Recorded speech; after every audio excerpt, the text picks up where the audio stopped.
स्वागत है सभी बच्चों का इस नई वीडियो में। बच्चों, आज हम आपके लिए फिर से हाजिर हैं एक नया वीडियो लेकर। बच्चों, अगर आप इस वीडियो को देख रहे हैं तो इससे पहले मैंने कुछ वीडियो और अपलोड करे हैं, पहले आप उन वीडियोस को देखिए। क्योंकि हम बच्चों 2022 उत्तराखंड बोर्ड का जो 2022 का पेपर है उसको सोल्व कर रहे हैं। उसके जो प्रीवियस वीडियोज़ हैं पहले आप उनको देखिए, फिर यहाँ पर आइए। तो आज हम यहाँ पे क्वेश्चन करेंगे। बच्चों, हम 25 क्वेश्चन तक उस पिछले वीडियो में कर चुके हैं। आज यहाँ पे 26 से स्टार्ट करेंगे और ये सारे क्वेश्चन जो है बच्चों लॉन्ग क्वेश्चन रहेंगे। तो अपनी कॉपी और पेन लेके तैयार हो जाइए, बिल्कुल अच्छे से सवाल सीखने हैं। तो बिना टाइम वेस्ट किए चलिए शुरू करते हैं। तो ये क्वेश्चन देखो बच्चों, क्वेश्चन नंबर 26। क्वेश्चन नंबर 26 में हमसे कहा गया है कि दो व्यक्तियों की आय का अनुपात 9:7 है और उनके खर्चों का अनुपात 4:3 है। यदि प्रत्येक व्यक्ति प्रति महीने रुपए 2000 बचा लेता है तो उनकी मासिक आय ज्ञात कीजिए। तो ठीक है भाई, आय का अनुपात यहाँ पे लिख लेते हैं। आय का अनुपात, आय का अनुपात बच्चों हमें दे रखा है 9:7, ठीक है। और खर्चों का अनुपात भी दे रखा है, खर्चों का अनुपात।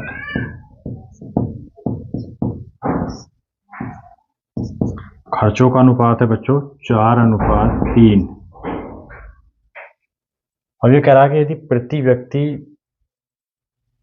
2000 रुपये बचा लेता महीने में, तो यहाँ लिखो महीने में होने वाली बचत, बचत है प्रत्येक व्यक्ति 2000 रुपये बचाता है, ठीक है। यहाँ रुपए का सिंबल है, ये रुपए लिख देता हूँ मैं, ये रुपए का सिंबल है। 2000 रुपये प्रति व्यक्ति बचाता है। तो बच्चों हमें ये पता है कि अगर आय में से हम खर्च निकाल दें तो बचत बचेगी। भाई मान लीजिए मैं 100 रुपये महीने के कमाता हूँ और 50 रुपये मैं खर्च कर देता हूँ, तो मेरी बचत कितनी हुई? 100 में से 50 निकाल दो, 50 रुपये मेरी बचत हुई, 50 मैंने खर्च कर दिए। तो पहले इनकी आय का अनुपात दे रखा, तो आय मान लेंगे, है ना। माना प्रथम व्यक्ति की आय 9x, ठीक है। प्रथम व्यक्ति की आय 9:7 आय का अनुपात, तो 9x। दूसरे व्यक्ति की आय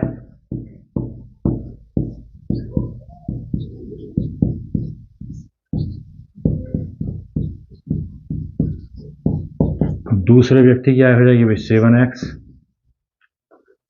आय को हम x से मान रहे हैं और जो इनके खर्चों का अनुपात है उसे y से मानेंगे, तो ये हो जाएगा। इसी प्रकार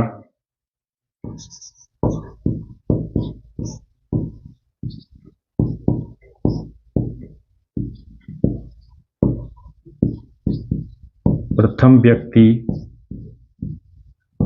का खर्च, ये खर्चों का अनुपात है, तो प्रथम व्यक्ति का खर्च हो जाएगा 4x, नहीं सॉरी x नहीं y मानेंगे इसको। और दूसरे व्यक्ति का खर्चा,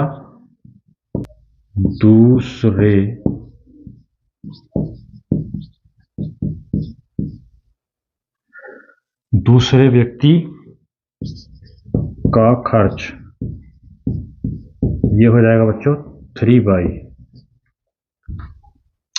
अब देखो दोनों के दे रखी आय, दोनों के खर्च भी हमें पता लग गए। तो यहाँ फर्स्ट कंडीशन के अनुसार क्या हो जाएगा भाई, पहले व्यक्ति का मान लो 9x यहाँ पे आय है, 4y उसका खर्चा है, तो ये हो जाएगा 9x माइनस 4y बराबर, और 2000 रुपये बचाता है। ये इक्वेशन नंबर 1। इसी प्रकार सेकंड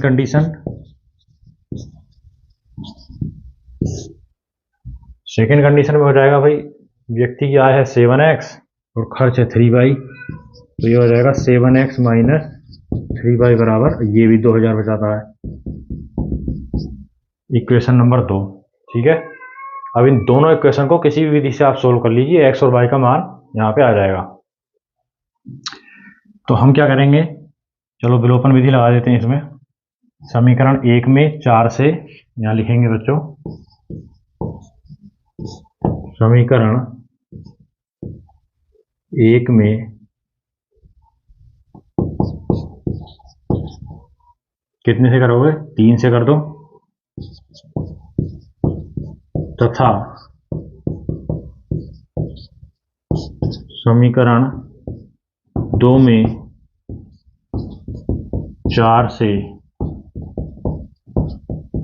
गुणा करने पर, गुणा करेंगे। ठीक है, तो क्या हो जाएगा, देखो समीकरण 1 में कर रहे हैं 3 से, तो 9 × 27 हो जाएगा ये। ठीक, इसके बाद यहाँ पे माइनस 3 से मल्टीप्लाई करोगे तो 12 और बराबर ये हो जाएगा 6000। समीकरण 3। अब इसमें 4 से मल्टीप्लाई कर दो तो ये हो जाएगा 4 × 7 = 28 माइनस 12 बराबर 8000। समीकरण 4। अब ये दो इक्वेशन नए बन गए। अब समीकरण 3 और 4 को जोड़ने पर, नहीं घटाने पर, यहाँ लिखो, जोड़ने पे तो चिन्ह चेंज नहीं होंगे, घटाने पे चिन्ह बदलेंगे। तो समीकरण 4 से समीकरण 3 को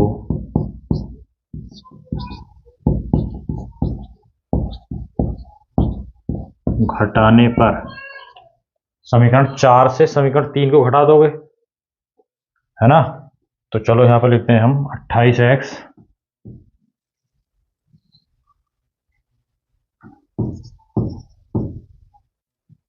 माइनस 12y बराबर 8000, और यहाँ पे लिखेंगे 27x माइनस 12y बराबर 6000। ठीक है बच्चों, अब इनको घटाएंगे तो घटाने पे हमें पता है चिन्ह चेंज होंगे। यहाँ पे माइनस प्लस और ये माइनस, ये प्लस का 12y, ये माइनस का 12y आपस में कैंसिल। ठीक है, अब यहाँ से 28 में से 1x निकाल दोगे तो ये बचेगा बच्चों 1x, और यहाँ पे 8000 में से 6000 जाएंगे तो ये बचेगा 2000। तो सीधा सीधा यहाँ से x का मान आ गया 2000। अब x का मान समीकरण रख दो 1 में, x का मान समीकरण 1 में रखने पर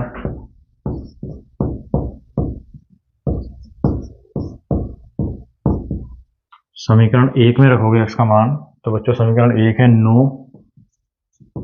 9x, x का मान रखेंगे 2000 माइनस 4y बराबर 2000। ठीक है, तो ये हो जाएगा 9 दूनी 18000 माइनस 4y बराबर 2000। 4y को इधर ले जाओ, 2000 को इधर ले आओ, तो 4y बराबर 18000 माइनस 2000। तो 4y बराबर 18000 में से 2000 गया, बचेगा बच्चों 16000। तो y बराबर 16000 बटे 4, 4 से ही कट जाएगा, 4 चौक 16, तो y का मान आएगा 4000।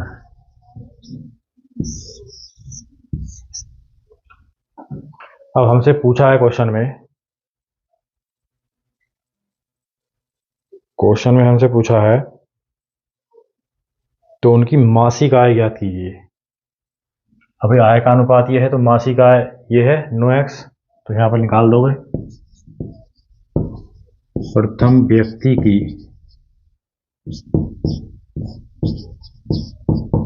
मासिक आय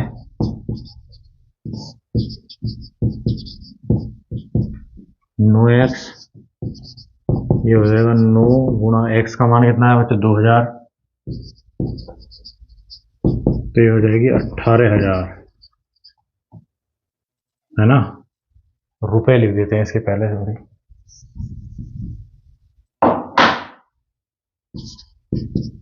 रुपए 18,000।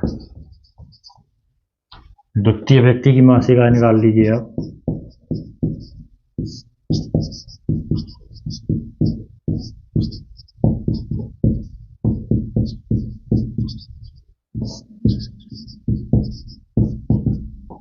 द्वितीय व्यक्ति की मासिक आय है 7x,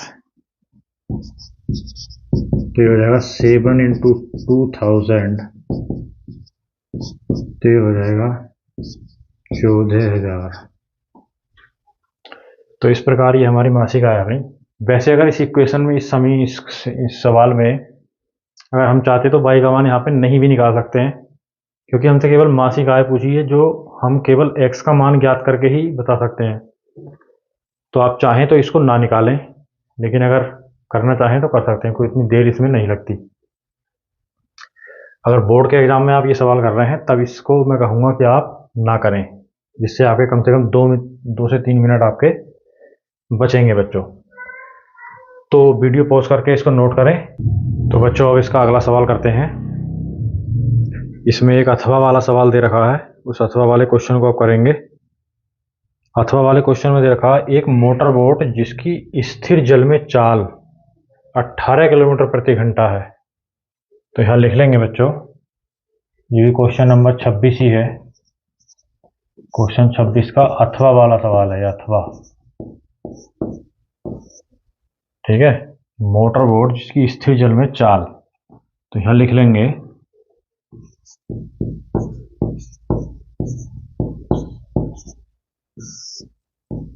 मोटर बोट की स्थिर जल में चाल, ये दे रखी है बच्चों 18 किलोमीटर प्रति घंटा, ठीक है, ये हमने लिख दी। अब ये कह रहा है धारा 24 किलोमीटर धारा के प्रतिकूल में जाने में वही दूरी धारा के अनुकूल आने की अपेक्षा 1 घंटा अधिक लेती है, धारा की चाल ज्ञात कीजिए। तो भाई धारा की चाल यहाँ पे माननी पड़ेगी हमें, तो यहाँ मानेंगे हम, माना धारा की चाल x किलोमीटर प्रति घंटा, हमने धारा की चाल मान ली x किलोमीटर प्रति घंटा, मोटर बोट की चाल हमें दे रखी है। तो अब कंडीशन यहाँ पे बनेंगी बच्चों, अनुकूल चाल क्या होगी, जब मोटर बोट धारा के अनुकूल जाएगी तो दोनों चालों का योग हो जाता है ना। धारा के अनुकूल जब कोई नाव या कोई मोटर बोट जाएगी तो भाई धारा की चाल और मोटर बोट की चाल का योग हो जाएगा बच्चों, एक ही दिशा में चल रही है दोनों। तो यहां पर लिखेंगे धारा के अनुकूल चाल, धारा के अनुकूल चाल क्या हो जाएगी 18 प्लस x किलोमीटर प्रति घंटा, दोनों की चाल जुड़ जाएगी 18 प्लस x किलोमीटर प्रति घंटा, धारा के अनुकूल जब बात होती है तो। और जब धारा के प्रतिकूल होगी तो यहाँ पे लिखेंगे धारा के प्रतिकूल चाल। तो धारा के प्रतिकूल क्या हो जाएगी भाई, जो मोटर बोट की चाल है तो धारा की चाल माइनस करनी पड़ेगी, क्योंकि मोटर बोट विपरीत जा रही है धारा के। तो ये हो जाती है बच्चों 18 माइनस x। समझ रहे हैं ना आप इस बात को, माइनस क्यों कर रहे हैं, क्योंकि जिस दिशा में धारा हमारी बह रही है, मान लीजिए धारा इस दिशा में बह रही है तो नाव हमारी जो मोटर बोट है इस दिशा में आ रही है, तो जब एक दूसरे के विपरीत जा रही है तो चाल माइनस हो जाएंगी, जब एक ही दिशा में जा रही है तो चाल प्लस, ठीक है। अब इसने दूरी दे रखी है हमें कुल दूरी ये दे रखी है छात्रों हमें 24 किलोमीटर। हमसे कह रहा है कि 24 किलोमीटर धारा के अनुकूल जाने की अपेक्षा प्रतिकूल जाने में 1 घंटा अधिक लेती है। तो भाई धारा के अनुकूल जाने में कितना समय लगेगा और प्रतिकूल जाने में कितना समय लगेगा। जब धारा के अनुकूल जाएगी यानी कि धारा की दिशा में ही जाएगी नाव, तब तो समय कम लगेगा बच्चों, क्योंकि चाल ऐड हो रही है तो समय कम लगेगा। चाल ज़्यादा होगी तो समय कम हो जाएगा। जब हम विपरीत दिशा में जाएंगे तो चाल घटेगी तो समय ज़्यादा लगेगा, यानी कि प्रतिकूल जाने में वैसे भी आप देखो तो ज़्यादा समय लगेगा। तो यहाँ पर निकाल लो समय। समय हमें दे रखा है 1 घंटा अधिक लगेगा, है ना। तो यहाँ लिखोगे प्रतिकूल 24 किलोमीटर जाने में लगा समय। समय बराबर बच्चों होता है दूरी बटे चाल।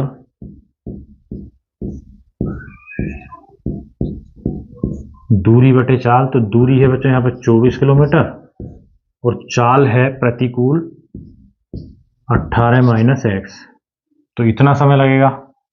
ठीक है।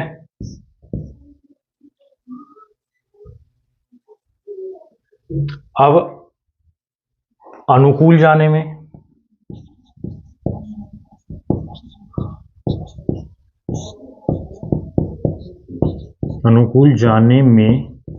लगा समय, यहां पर लिख देना 24 किलोमीटर। 24 किलोमीटर अनुकूल जाने में लगा समय। वही दूरी बटे चाल, तो दूरी है 24 और चाल है अनुकूल में 18 प्लस एक्स, तो इतना समय लगेगा। अब उसने कहा है कि प्रतिकूल जाने में 1 घंटा अधिक लगता है, यानी कि इसमें से अगर हम इस समय को घटाएंगे तो 1 घंटा आना चाहिए बच्चों। तो यहां पे हमारा इक्वेशन बनेगा 24 अपॉन 18 माइनस एक्स। ठीक है।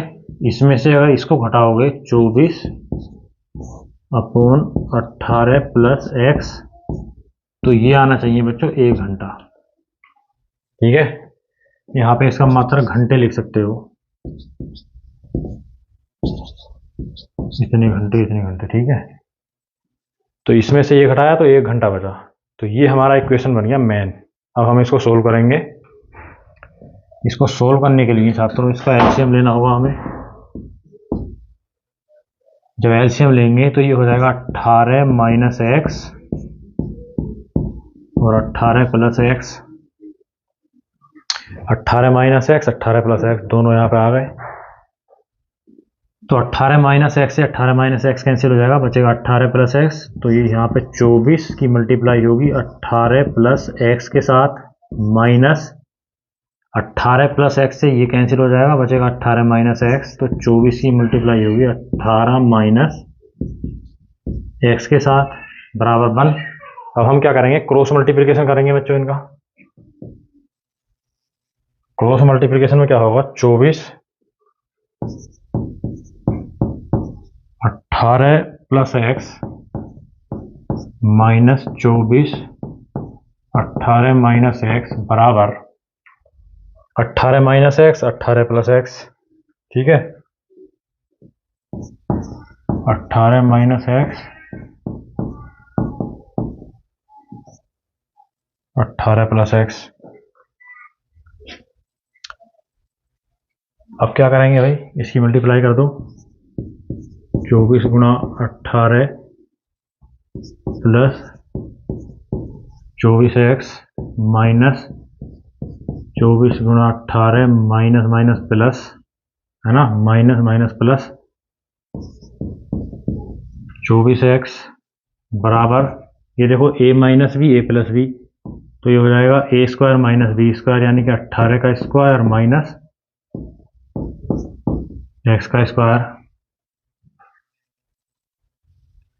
तो ये हो जाएगा बच्चों, देखो 24 गुणा 18 24 माइनस 18, ये पूरा कैंसिल हो जाएगा, ये प्लस का है ये माइनस का। 24 में 24 जोड़ोगे 48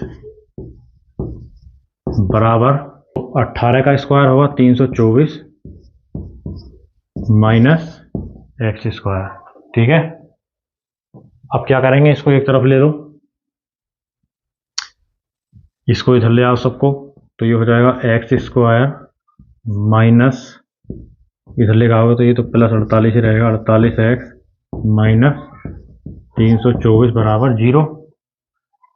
अब हमें क्या करना है, 48 को ऐसे तोड़ना है कि गुणा करने पे माइनस का 324 आए और जोड़ने घटाने पे आए 48। तो क्या करेंगे भाई, 324 के हम फैक्टर कर लेंगे यहाँ पे, क्योंकि हमें डायरेक्ट अगर यहाँ से ज्ञात ना हो तो हम फैक्टर कर लेते हैं। 2 एकम 2, 2 सिंह 12, 2 दूनी 4, 2 अट्ठे 16, 2 एकम 2, 3 दूनी 6, 3 सत्ते 21, 3 नौ 27, 3 तिया 9। ये फैक्टर हो गए। अब जोड़े बना के देखेंगे इसमें किस में हमारा जोड़ घटाना सही बैठता है। 2 दूनी 4, जोड़े यहाँ पे लिख देता हूँ जो पॉसिबिलिटी है, 4, 3 तिया 9 तिया 27 तिया 81, ये तो है नहीं पॉसिबल। 2 दूनी 4 तिया 12, 3 तिया 9 तिया 27, 7 और 2 9, 2 और 1 3 39, ये भी नहीं है। 2 दूनी 4 या 12 तिया 36, 3 तिया 9 36 और 9 45, ये भी पॉसिबल नहीं है, हमें 48 चाहिए।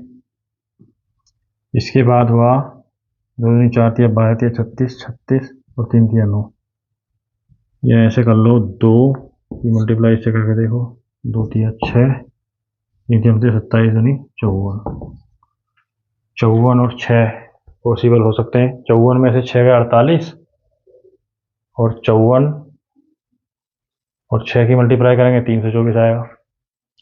तो ये हमारे फैक्टर बन जाएंगे। इस तरीके से हम कई सारे और भी चेक कर सकते हैं। अगर यहाँ पे भी हमें नहीं मिलता तो हम और चेक कर लेते। ठीक है बच्चों, तो देखो एक्स स्क्वायर प्लस, इसको हम लिखेंगे 54 माइनस 6, 54 में से 6 के 48 बचेंगे ना, हाँ ठीक है 48, एक्स माइनस 324 बराबर 0। तो ये हो जाएगा x square plus 54x minus 6x minus 324 is equal to 0। यहाँ से x कॉमन ले लो तो ये बचेगा x प्लस 54, है ना। यहाँ से माइनस 6 कॉमन ले लो तो ये बचेगा x प्लस 54, 6 से मल्टीप्लाई करोगे 324 ही आएगा, हमने फैक्टर करें अभी। ठीक है, बराबर 0। एक्स प्लस 54 दोनों तरफ है तो एक्स प्लस 54 यहाँ से कॉमन ले लिया, एक्स माइनस 6 बचेगा इस दूसरे ब्रैकेट के अंदर। अब बारी बारी से कंपैरिजन करेंगे, एक्स प्लस 54 बराबर 0 और इधर एक्स माइनस 6 बराबर 0। तो ये हो जाएगा x बराबर माइनस 54 और ये हो जाएगा x बराबर 6। तो भाई माइनस 54 किलोमीटर प्रति घंटा तो हो नहीं सकती, माइनस में तो चाल हो ही नहीं सकती, तो ये तो हो जाएगा अमान्य। ये हमारे पास सही है, तो यहाँ लिखोगे अतः धारा की चाल हमने मानी थी ना बच्चों यहाँ पे x किलोमीटर प्रति घंटा, तो ये हो जाएगी अतः धारा की चाल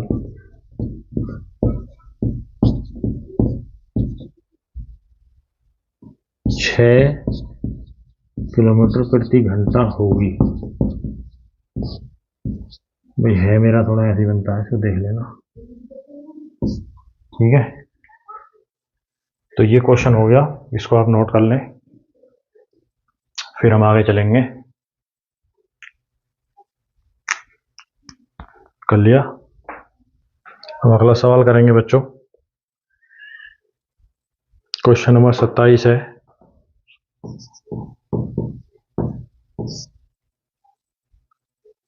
अस्सी मीटर चौड़ी सड़क के दोनों ओर आमने सामने समान लंबाई के 2 खंभे लगे हुए हैं।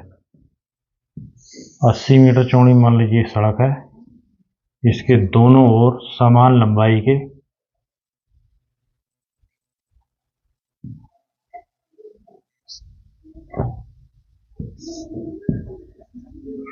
दो खंभे लगे हुए हैं, ठीक है, ऊंचाई और दूरी का सवाल है ये। इन दोनों खंभों के बीच सड़क के एक बिंदु से, कहीं पे एक बिंदु मान लो, यहाँ पे सड़क के एक बिंदु से, है ना, खंभों के शिखर के उन्नयन कोण 30 और 60 डिग्री है, 60 और 30। शिखर के उन्नयन कोण बनता है बच्चों ऊपर को, सबको पता है, तो गलती ना करें। नीचे से ऊपर को जो कोण बनेगा उसको बोलते हैं उन्नयन, और ऊपर से नीचे की तरफ जो कोण बनता है, ऊपर वाले से नीचे की तरफ, तो उसको बोलते हैं अवनमन कोण। भूलना नहीं है इस बात को। ये कोण मान लीजिए 60 डिग्री है और ये वाला 30 डिग्री है। इसका ढलान कम है तो हमने 30 डिग्री माना, इसका ढलान खड़ा है तो 60 डिग्री। ठीक है छात्रों। अब ये कह रहा है खंभों की ऊंचाई, ये दूरी टोटल जो है वो 80 है, 80 मीटर। तो कह रहा है ये हमसे खंभों की बीच की दूरी और खंभों की ऊंचाई, नाम रख लो ए बी सी डी और ये ई। चित्र बनाना बहुत ही जरूरी है ऊंचाई और दूरी के क्वेश्चन में बच्चों। अगर आपने ये फिगर ढंग से बना लिया तो फिर मैं नहीं समझता कि आपका सवाल गलत होगा। अगर आपका फिगर ही ढंग से नहीं बन पाएगा तो सवाल तो गलत होगा ही होगा निश्चित। अब देखो टोटल दूरी ये है, हमें बीच की दूरी भी निकालनी है ना। ये दूरी कितनी है, ये दूरी कितनी है, ये भी निकालनी है हमें, और खंभों की ऊंचाई निकालनी है। तो मान लो ये दूरी x है, यहां से यहां तक की x मीटर। तो ये जो बाकी दूरी बचेगी ये 80 माइनस x बचेगी, है ना, मीटर। ये टोटल 80 है, ये हमने x मान ली, तो ये 80 माइनस x। खंभों की ऊंचाई समान होगी तो ये h मान लो, ये भी h मान लो। अब देखो इसमें क्या करते हैं, हम त्रिकोणमिति का प्रयोग करते हैं। किसी भी एक त्रिभुज में ले लो, जैसे हम त्रिभुज में लेते हैं पहले, इसमें त्रिभुज डी बी सी में, यहां लिख देंगे माना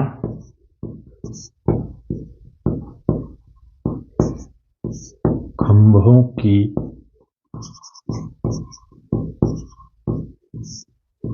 ऊंचाई h मीटर है, ठीक है। तो खंभों की ऊंचाई हमने मान ली h मीटर है, तो यहां पे लगाएंगे त्रिभुज DBC में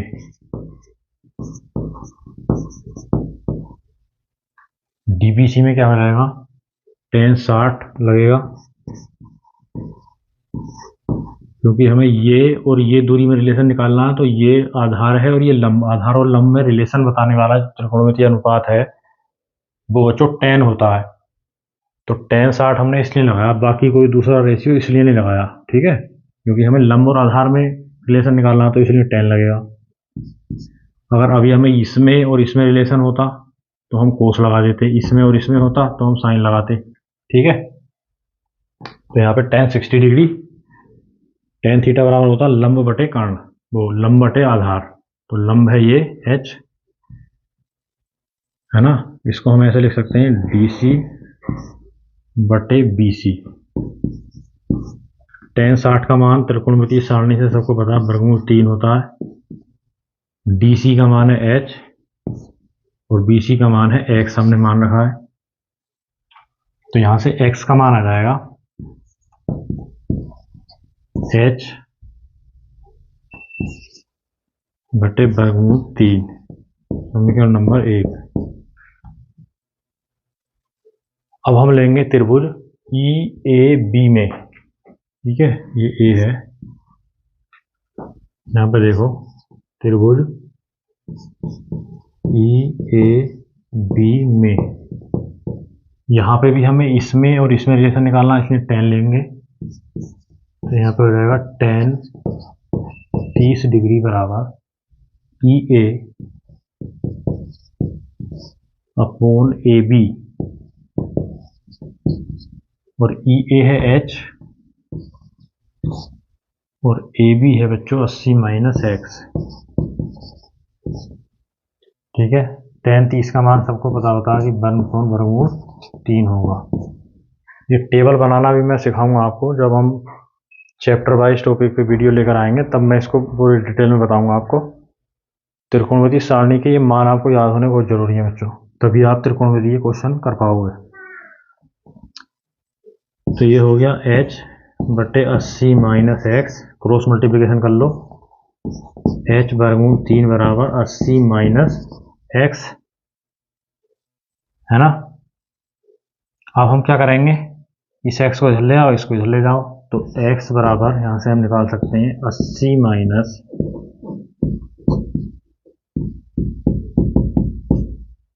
ये समीकरण नंबर 2, दोनों x के मान आ गए, समीकरण 1 और 2 से बराबर कर दो। ठीक है भाई, इसको मिटा ही देता हूँ, यहाँ पे लाइन खींचते हैं, यहाँ लिखोगे समीकरण 1 व 2 से x के मानों की तुलना करने पर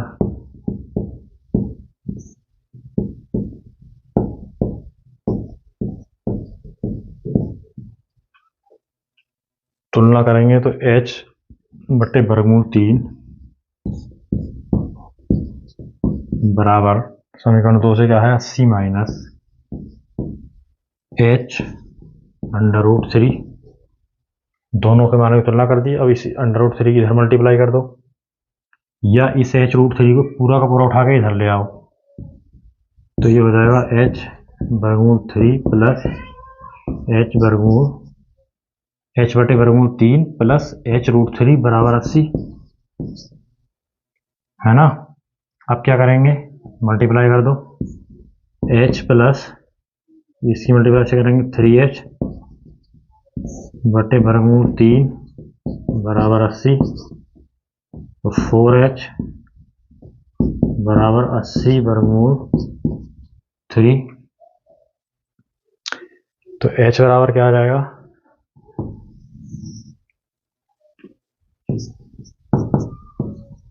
80 वर्गमूल 3 बटे 4 से कट जाएगा, तो h बराबर 20 इंटू वर्गमूल 3, इतने मीटर। चाहो तो यहाँ पे वर्गमूल 3 का मान आप रख सकते हो, वर्गमूल 3 1.732 इतना होता है, तो इससे इसकी मल्टीप्लाई कर देना, तो आपका वैसे भी माना जाएगा मीटर में। चाहो तो यहाँ भी छोड़ सकते हो, ठीक है ये सवाल। अब हमें x का मान निकालना है भाई, तो h का मान हमारे पास आ गया। अब x इसको रख दो इसमें समीकरण 1 में, यहाँ लिखोगे h का यह मान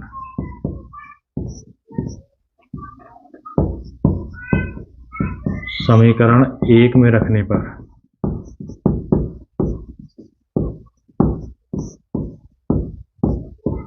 तो समीकरण 1 में रखोगे छात्रों, तो ये हो जाएगा x बराबर h बटे वर्गमूल 3 है, तो h की जगह हम रख देंगे 20 बटे कितना है नीचे वर्गमूल 3, तो वर्गमूल 3, इससे ये कैंसिल, तो x बराबर 20 मीटर। अब हमें पता लग गया कि ये जो पॉइंट है ये 20 मीटर है, तो ये कितना बचा 80 माइनस x बराबर क्या हो जाएगा, यहाँ पर लिखोगे बिंदु C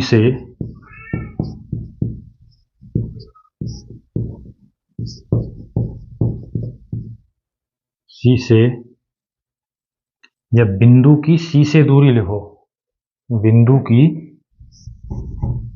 C से दूरी, बिंदु की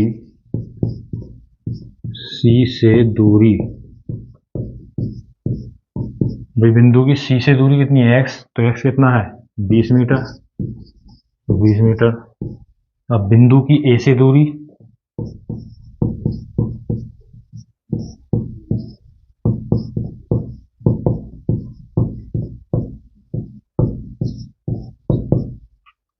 ए से दूरी का मतलब है बच्चों कि यहां से इस बिंदु की कितनी दूरी है जी, ये बिंदु वो बिंदु है जो जिससे कोण है 30 और 60 डिग्री के, उस जगह का बिंदु है ये।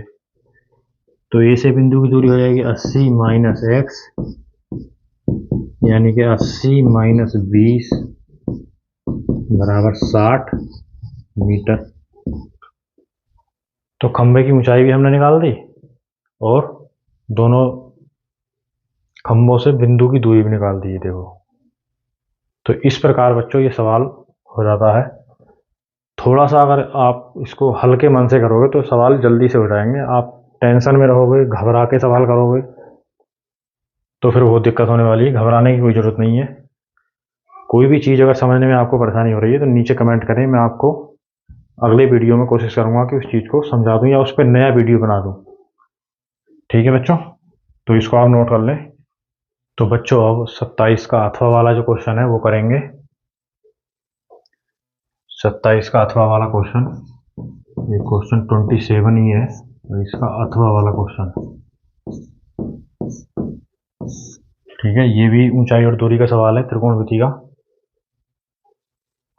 ये कह रहा है एक बहुमंजिल भवन के शिखर से देखने पर, कोई बहुमंजिल भवन है बच्चों, ये मान लीजिए बहुमंजिल भवन है, इसके शिखर से हम देख रहे हैं एक 8 मीटर ऊंचे भवन, कोई 8 मीटर ऊंचा भवन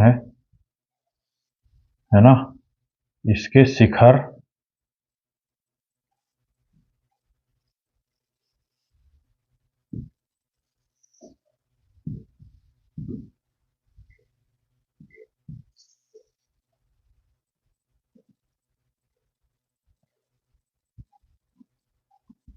8 मीटर ऊंचे भवन के शिखर एवं तल के अवनमन कोण, है ना, ये तल है इसका,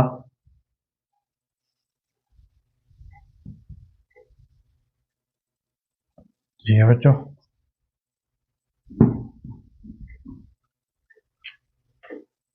गंदा हो गया।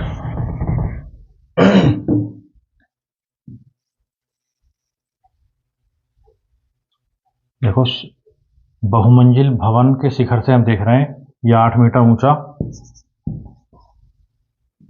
कोई भवन है, इसके शिखर और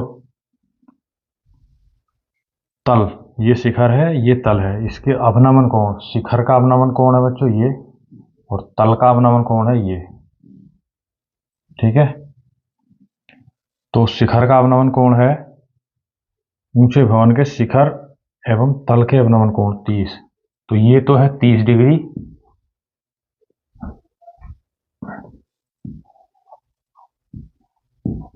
और ये जो पूरा कोण है ये है बच्चों 60 डिग्री, नहीं 45 डिग्री, 60 नहीं है, 45 डिग्री। बहुमंजिल भवन की ऊंचाई और दो भवनों के बीच की दूरी ज्ञात कीजिए।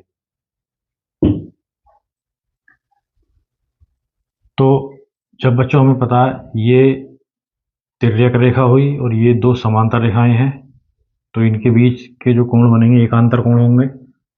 तो ये वाला कोण 30 है तो ये कोण 30 हो जाएगा, ये कोण 45 है तो ये वाला कोण 45 डिग्री हो जाएगा। इनके नाम रख लो, ए बी सी डी और ई। ठीक है, ये बहुमंजिला भवन ये है, ये 8 मीटर ऊंचा कोई भवन है। अब भाई ये इसमें त्रिकोणमितीय अनुपात लगाएंगे, है ना, ये 8 मीटर है तो ये भी 8 मीटर हो गई, ये वाली ऊंचाई, ये मान लो x है, यह h है, ये ऊंचाई यहाँ से यहाँ तक की h है, ये वाली। तो बच्चों इसके सॉल्यूशन देखिए, हम लेंगे त्रिभुज ए E B,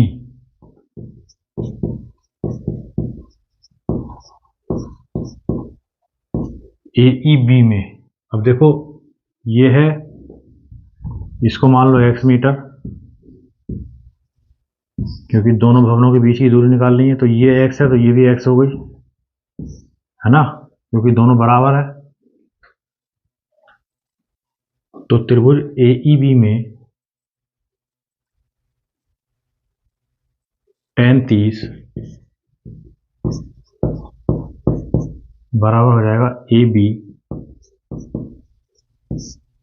upon EB।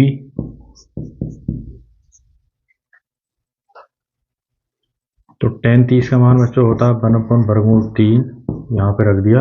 AB का मान हमने h मान लिया और EB है x।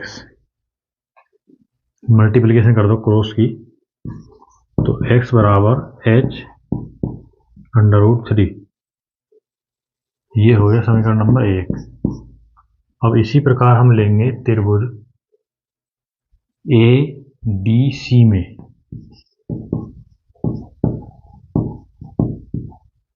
ADC में क्या होगा, tan 45 बराबर AC अपॉन DC। tan 45 का मान होता है 1। AC को हम लिख सकते हैं बच्चों AB प्लस BC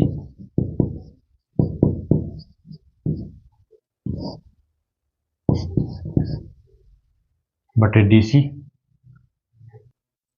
AB का मान हमने लिख दिया यहाँ पे, AB को लिख सकते हैं हम h, BC की जगह हम 8 लिखेंगे और DC हमने माना x।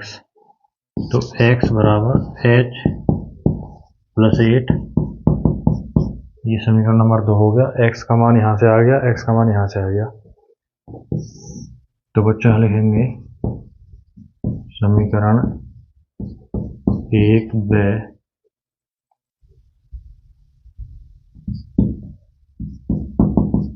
2 से x के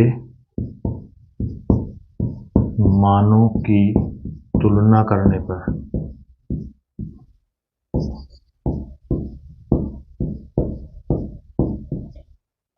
तुलना करोगे तो x बराबर यहाँ पे है h√3 और यहाँ पे है h प्लस 8। इधर ले आओ,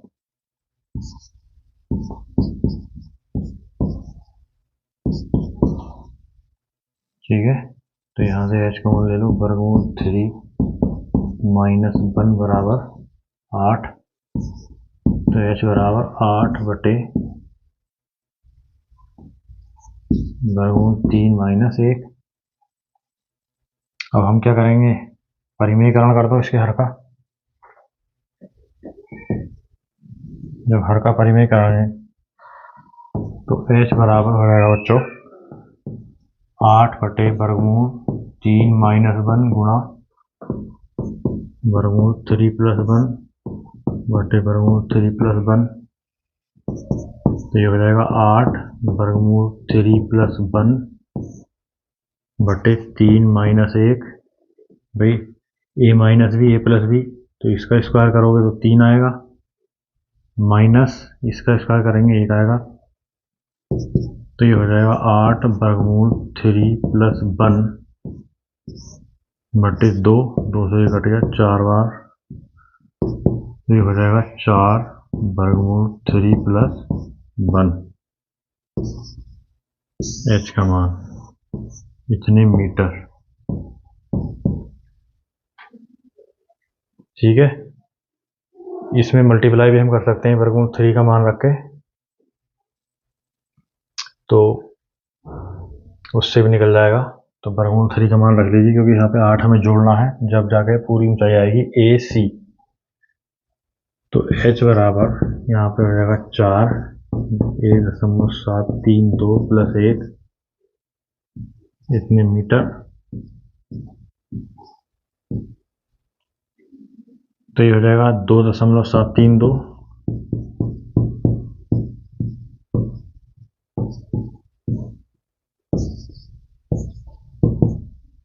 ये हो जाएगा 4 दूनी 8, 4 दिया 12 का 2, 4 7 28 29 का 9, यहाँ से लगे 2, 4 दूनी 8 और 2 10। इतने मीटर। ठीक है बच्चों, इसमें हम 8 ऐड कर देंगे तो बहुमंजिल भवन की ऊंचाई आ जाएगी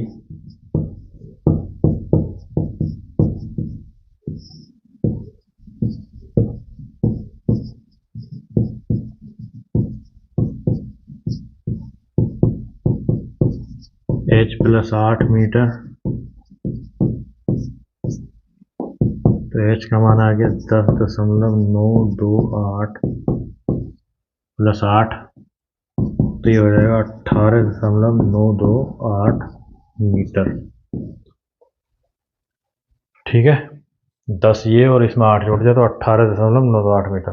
अब हमें निकालनी है दोनों भवनों के बीच की दूरी x। तो भवनों के बीच की दूरी यहाँ पर देख लो,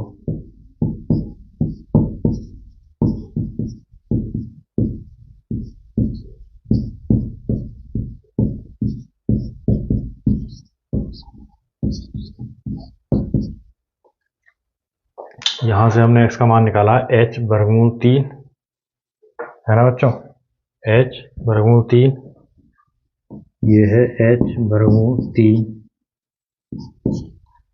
h का मान हमने यहाँ से निकाल लिया ये, तो हम रखेंगे 4 वर्गमूल 3 प्लस 1 इंटू √3,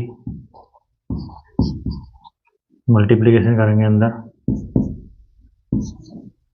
वर्गमूल 3 की मल्टीप्लाई वर्गमूल 3 से हो जाएगा 3 प्लस वर्गमूल 3। ठीक है, तो ये हो जाएगा 4 3 प्लस 1.732, 3 और 1 4,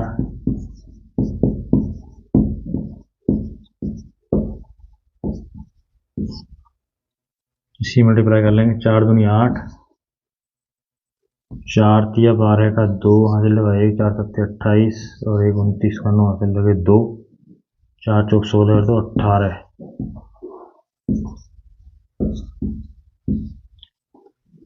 तो भवनों के बीच की दूरी भी 18.928 मीटर। तो बहुमंजिल भवन की ऊंचाई और भवनों के बीच की दूरी सेम आ गई बिल्कुल। ठीक है बच्चों, तो इस क्वेश्चन को नोट कर लें।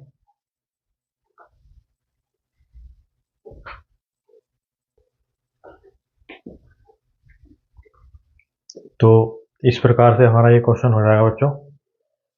तो बच्चों इस वीडियो को यहीं पे समाप्त करते हैं। बाकी के जो अभी कुछ सवाल बचे हैं उसको नेक्स्ट वीडियो में आपसे डिस्कस करेंगे, और ये सिलसिला हमारा यूं ही बना रहेगा। हम आपसे कोशिश ये करेंगे कि हर 2 दिन में एक वीडियो लेकर के आएँ, है ना। तो आप हमारे साथ जुड़े रहिए और अपनी पढ़ाई अच्छे से करते रहिए। फिर आपसे मुलाकात होगी अगले वीडियो में। तब तक के लिए keep reading and keep watching प्रमुख टीचर। धन्यवाद।